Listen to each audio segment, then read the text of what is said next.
Hello and thank you for watching the Godly Rebels channel. My name is JD, and in this video I'm going to make the claim that these three people over here all got the date wrong on Christ's birth. Educated guess? Maybe, but not entirely, because there is one verse that all three of these just skip right over. They seem to miss it. They don't know that that verse is in the Bible, it doesn't seem like. This one verse that I have found, and you have definitely read it, shows that all of their dates are wrong, and sometimes by a long shot. Actually, Michael Heiser is pretty close to the date. He's got the right idea, but I'll explain that at the end of the video. But as for Jonathan Cahn, Jim Staley, and many others, they're just way wrong. So here's what we're going to do in this video. I'm going to build a timeline. We've got Elizabeth's conception and birth, her pregnancy right here, and then Mary's pregnancy over here. And we know from certain verses in the Bible that they overlap. So they're connected. They're not apart. They can't be, because they're connected because of certain verses. But we don't know exactly where in the year they happen. So we can pick up this whole timeline and move it around unless there is one verse, you guessed it, that actually serves as a time peg that we can plop it right down on the calendar. And then from there, we can count backwards or count forwards to see when conception or birth happened. Are you ready for this? Now first, I'm going to show you very briefly what each of these men describe as the dates and why they came to that conclusion. If you watch their entire videos, they're going to give you more reasons, but I'm just giving you bullet points because at the end of the day, it really doesn't matter because the one verse that they're missing. So what Jonathan Cahn says is that Jesus, or Yeshua, was born on the new year. And his reason being is that spring is new birth. It's also the lambing season. And Jesus is the Lamb of God. So it all makes sense. He also refers to the Dead Sea Scrolls. And there's the order of priests. Zacharias, which is Elizabeth's husband, he serves in the order of Abijah. So according to the Dead Sea Scrolls, he's got the whole list of 24 of the priests and they on the rotation. So they figured it out.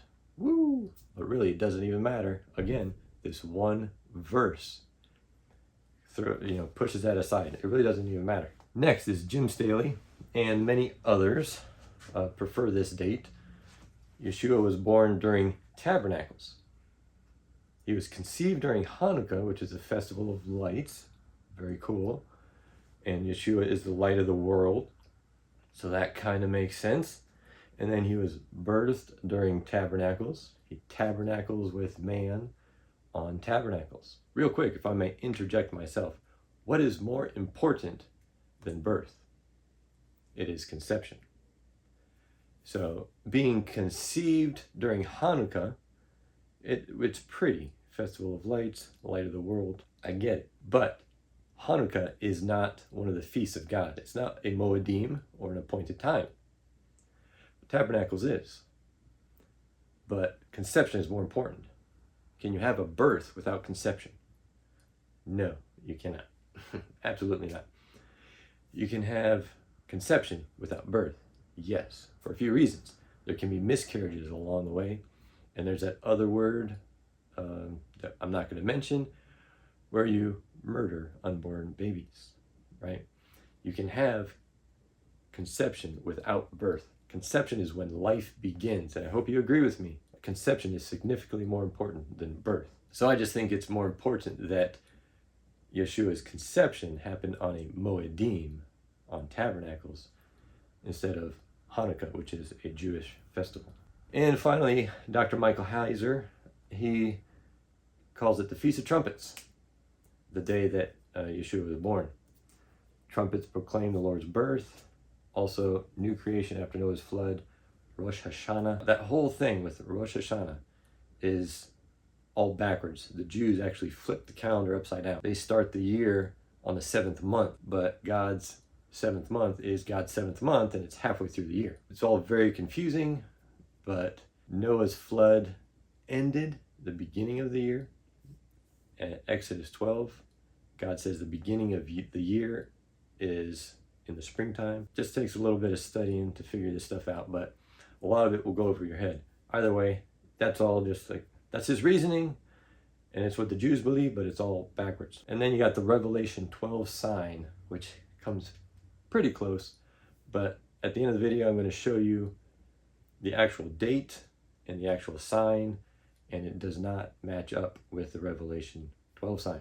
Not even in my opinion, it just does not match up. Now moving on to the next slide. I'm going to make this as brief and quick as possible. I have made another video, which I will link up here. It's an hour and 40-minute long. Very detailed conception of Elizabeth, of Mary, the whole timeline. I explain it all out in great detail, and I show all the signs.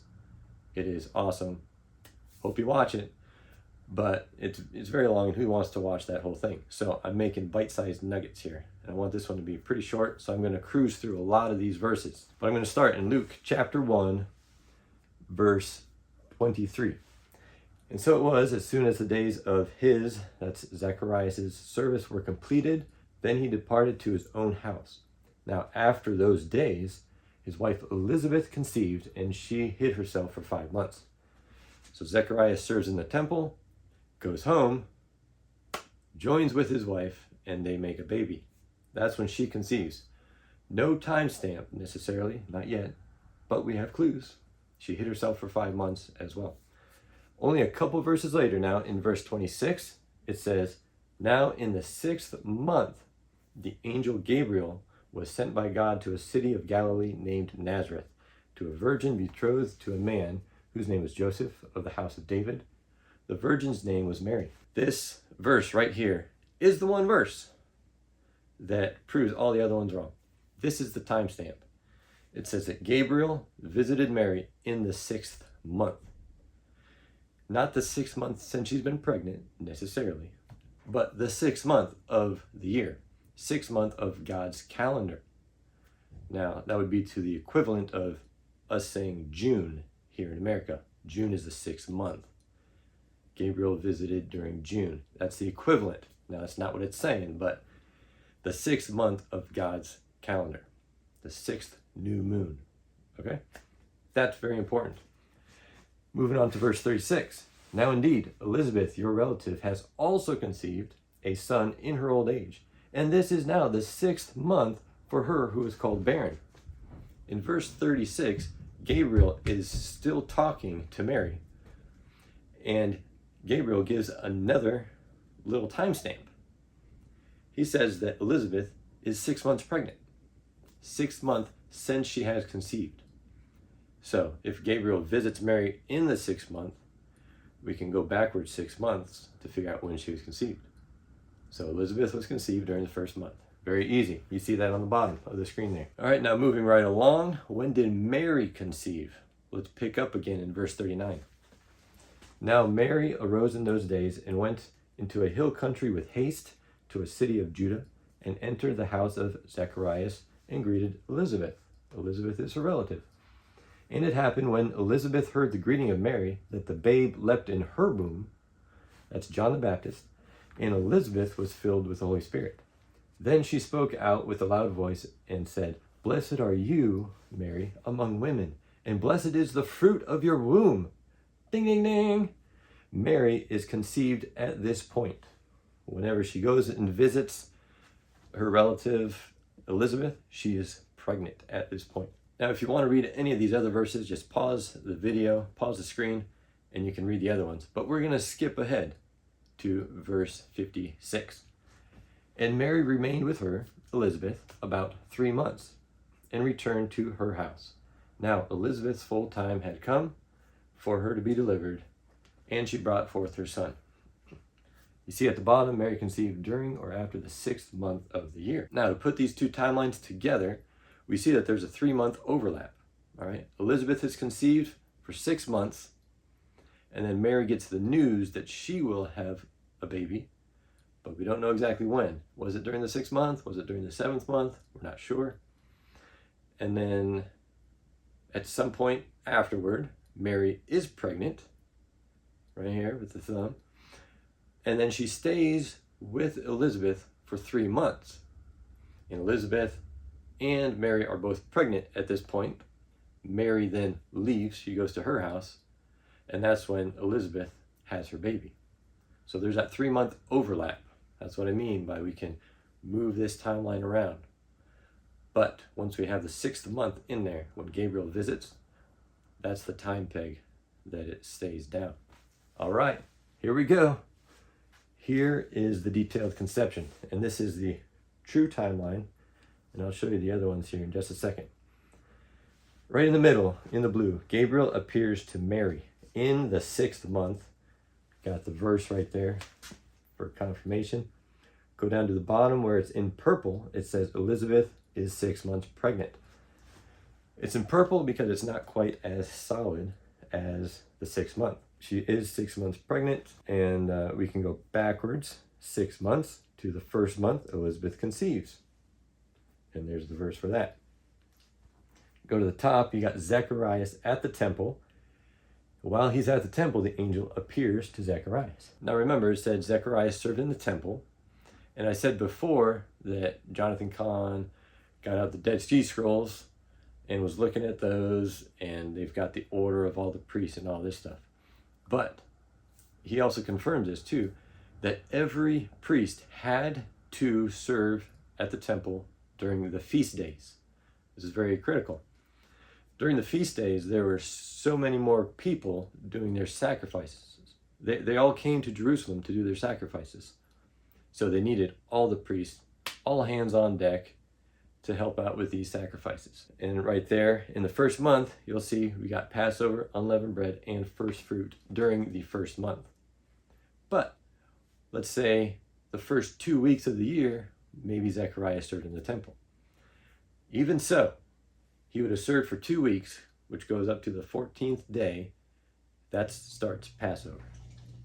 And then after Passover, you got right into unleavened bread and first fruits. So even if Zechariah served during the first 2 weeks of the year, he would have stayed and continued on through the feasts. So he would have, in a sense, worked 3 weeks altogether. That's just the way it is. So there's no gap in there where Zacharias could have gone home to be with Elizabeth. He would have had to have waited till the end of those feast days, and then he went home.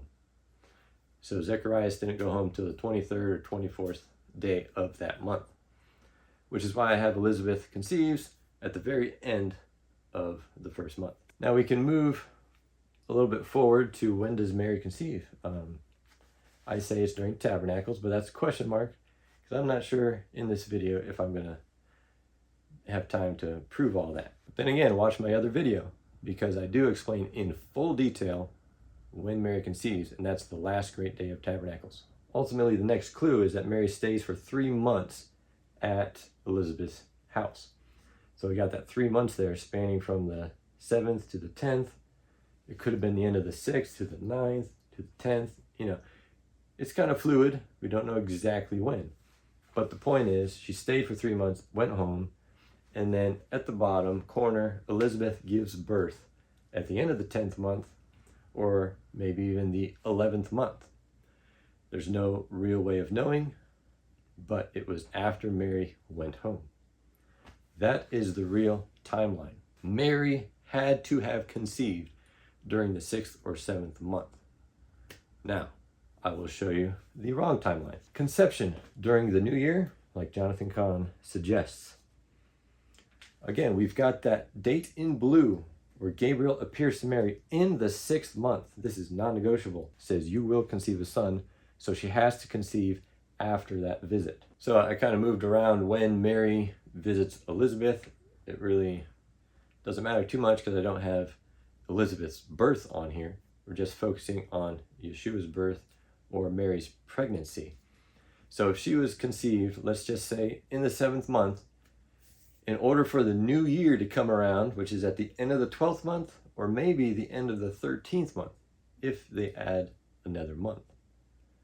Even so, adding the 13th month, Mary is still only 7 months pregnant, or 32 weeks pregnant. That's actually 7, 8 months. So if you stretch it, like as far as you can, back into the 6th month, maybe Mary conceived at the end of the 6th month. There's no important dates in the 6th month. The closest would be Feast of Trumpets, the beginning of the 7th month. That's a significant date, so maybe Jonathan Cahn would say conceived during trumpets, maybe. But even so, stretch it as far as you want, you're still looking at about 32 weeks max of a pregnancy.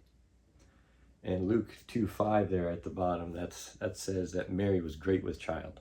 At the end of the day, maybe Jonathan Cahn got it right. It would still be very stretched. Jesus would have to be a preemie by a matter of months, and I just don't think that is very likely. So next we have the conception during Hanukkah and the birth during tabernacles. You can see here again on the timeline, Gabriel appears to Mary in the 6th month. That is the one verse that we cannot move and cannot change. And because of that, Elizabeth is 6 months pregnant during the 6th month. Luke 1:36. So Elizabeth conceived during the 1st month. This timeline here, we're going to focus on Elizabeth's pregnancy and see how long this pregnancy is, and it's impossible. So does Mary conceive during Hanukkah? Hanukkah takes place at the end of the 9th month, beginning of the 10th. So then, after Mary's conceived, she goes and visits Elizabeth, and she stays for 3 months. After she leaves, after those 3 months, Elizabeth gives birth. So once we plug all of that into the timeline, we see that Elizabeth gives birth after 13 months. That's impossible. I mean, that is laughable. There's no way that's humanly possible at all. It just can't happen. So that one verse, this one especially, proves that it is wrong. Jonathan Cahn, you have to stretch it, and Jesus would have to be a premature baby by a long shot. Doesn't quite fit. And now moving on to Dr. Michael Heiser. He says it was September 11th on it's -2 on stellarium, but by other reckonings it's -3. So 3 BC, September 11th, that is the date that Dr. Michael Heiser says Yeshua was born. And if you do the math and go backwards on the Hebrew calendar, Mary would basically have been conceived around the 7th month. And this is pretty close to the timeline that I came up with. But I don't have a timeline, but I have the Revelation 12 sign, and here it is. There's the date, so you can confirm it. Again, stellarium has a year 0. So if you take the year 0 out, it makes it -3 on other people's reckoning. Now here's a few problems. The woman clothed with the sun. The sun is actually at her side. It's not even in her womb. It's to the side, which is, to me, isn't being clothed. I will show you on the next slide the real sign, Revelation 12 sign. So the sun doesn't quite match up. A garland of 10 stars on the head. Wait, that's not what the Bible says. It says a garland of 12 stars. But if we look here, Leo has 9 stars in the constellation. Add Jupiter, that makes 10 stars. Venus and Mercury are at her shoulder, not on the head. So that doesn't line up. And then the moon at her feet, it's not quite at her feet. I mean, you can just see that. It's at her calf, which is close but not quite. So it doesn't quite line up. Another reason Michael Heiser thinks this day is significant is because it corresponds with the Hebrew calendar being the Feast of Trumpets, which is the first day of the 7th month. So I also went back on stellarium to the beginning of the year. I just counted back all the new moons to the beginning of the year until when the sun was in Aries or had passed Aries, because that's when you start the new year, and counted forward. This month, this picture is actually the 6th month. It would be the new moon of the 6th month, not the 7th. So the timing is off on that as well. It's a whole month too soon, but by the time you go a month later, none of this looks the same and is completely different. So the sign does not match up with the prophecy in Revelation 12 and the date is also wrong. Just for fun, here's the real Revelation 12 sign. You can see the date at the bottom is -1 September 3rd. With the moon at her feet, there's the virgin woman is Virgo. The woman is clothed with the sun. And I have the sun at the shoulder. I don't have the sun at the shoulder. God has the sun at the shoulder. But when you put on a robe, a tunic, or a shirt, you're clothed with that. It starts at your shoulders and drapes down. So if a woman's clothed with the sun, it makes sense to be at the shoulder and everything flows down. It makes perfect sense.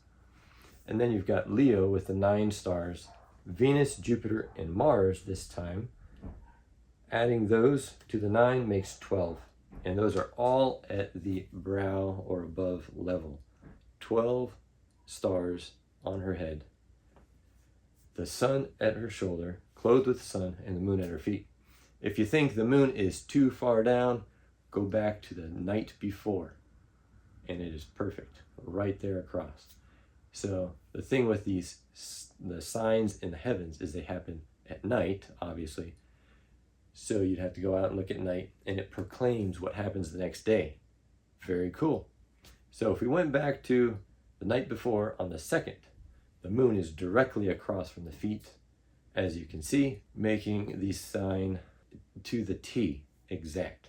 So hopefully that explains very well how these 3 guys got their dates wrong because of that one verse. Again, Michael Heiser's a little different reason. But that one verse serves as a time peg in which we put those 2 pregnancies together and plop them down on the month. Now, I don't want to leave you hanging, so here is the real timeline. Again, we start with Gabriel appearing to Mary in the 6th month. Mary conceives during Tabernacles, the last great day, which is -2, 1031, on that date. Mary visits Elizabeth till the end of the 10th month. Elizabeth gives birth sometime during the 10th or 11th month. We keep going. There's the new year. It is -154.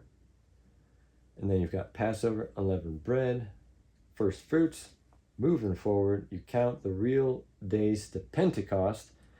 And I explain this in the full length video that I made. It's the full counting of Pentecost. You have to count 7 Sabbaths and 50 days, like Leviticus 23 says. And that ends up perfectly on Shavuot. That's the sign that we just saw. I just showed you, -193. That is the day of Pentecost. And Mary was 44 weeks pregnant during that whole time. I counted the whole weeks, and that's how many weeks. And that's not bad at all. My son was 42 and a half weeks. He was a big baby, but either way, he was very healthy. 40 weeks is just a guideline, especially in the Western world. You go to the East, the Far East, they're just, when the baby is ready, the baby comes. So 44 weeks is not a problem at all. Perfectly healthy baby, especially in the Middle East, especially 2,000 years ago. They did things differently back then. Not an issue at all. So I believe this is the real timeline. I showed you the Revelation 12 sign for the birth at Pentecost, Shavuot. That is a Moedim. Very cool, very significant appointed time of Yahweh for the Word to be made flesh. Well, to be birthed is kind of made flesh at conception, but it works both ways. This video has already gotten long enough. If you want to know the conception sign, you got to watch this other video or the full length, like I said. But I'm making another video that shows the sign or the star that the Magi saw.